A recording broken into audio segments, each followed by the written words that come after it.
በዚህ ዘመን ያልታመመ ሰው አለ? ከመጻጉዕ የበለጠ በዘረኝነት በሽታ አልታመምንም። በጎጠኝነት በሽታ አልታመምንም።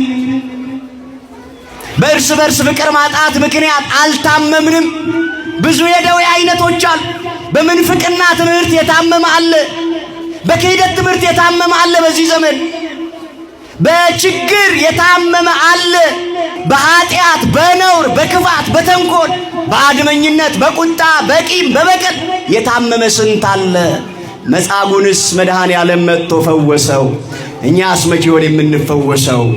እኛ ሲሆን ከጥላቻ ወጥተን በፍቅር የምንፈወሰው መቼ ይሆን?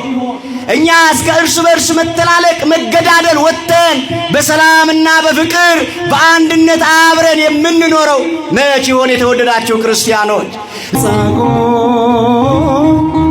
ያዳነው ረሳ፣ ሰው የለኝም ያለው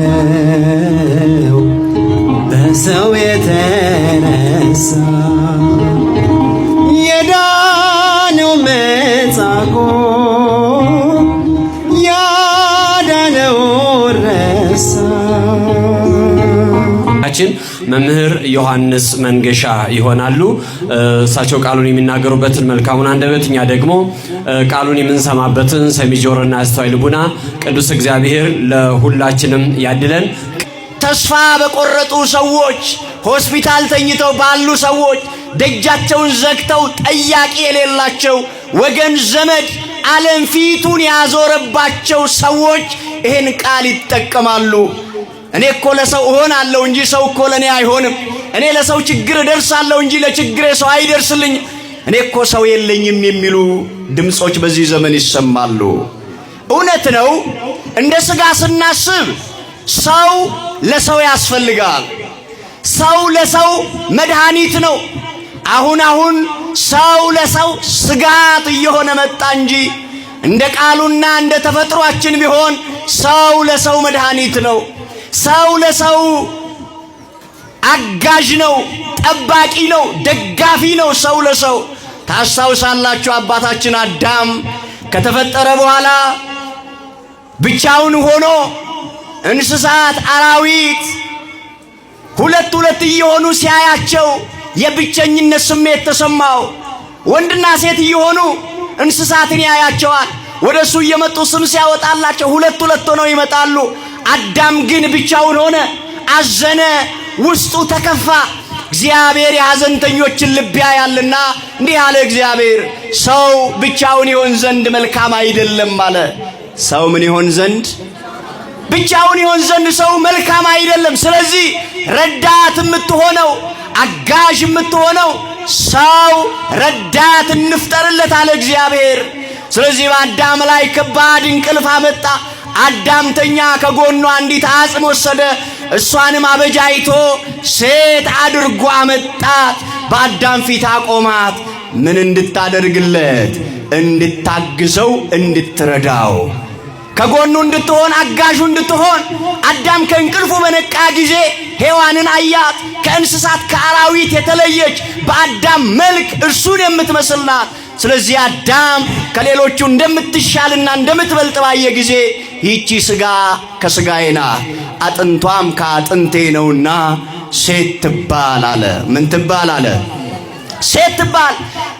አዳም ሔዋን ለአዳም የተፈጠረችው እንድትረዳው እንድታግዘው ነው። ሰው ለሰው አጋዡ ነው። ምእመና ሰው ለሰው ጠጋኙ ነው። ዛሬ እኛ ስንወድቅ እኮ የሚያነሳን ሰው ነው። ስንሞት አጥቦ ገንዞ የሚቀብረን ሰው ነው።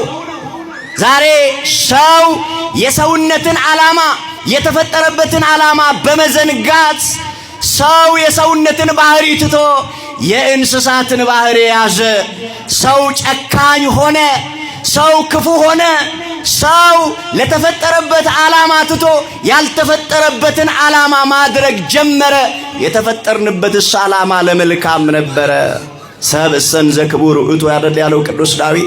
ሰውስ መልካም ሆኖ እያለ፣ ሰውስ እጅግ የተከበረ ፍጥረት ሆኖ እያለ ነገር ግን ባለማወቁ እንደሚጠፉ እንስሳት ሆነ እኮ ነው ያለው።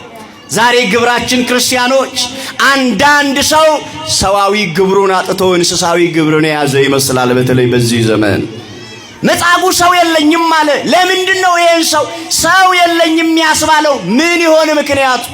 ትኖሩ ይሆናል ዛሬም ትኖሩ ይሆናል። ቤታችሁና እግዚአብሔር የምትተዋወቁ፣ ተስፋ የቆረጣችሁ፣ ዓለም ፊቷን ያዞረችባችሁ፣ ዘመድ ወገን ሁሉ የረሳችሁ፣ አስታዋሽ ያጣችሁ፣ ዕለት ዕለት የምታለቅሱ፣ ደጃችሁን ዘግታችሁ በዓል በመጣ ቁጥር ሌሎች ነገሮች ሲመጡ በተስፋ መቁረጥ ውስጥ ሆናችሁ የምታለቅሱ የምታነቡ እናቶች፣ አባቶች፣ ክርስቲያኖች ትኖራላችሁ።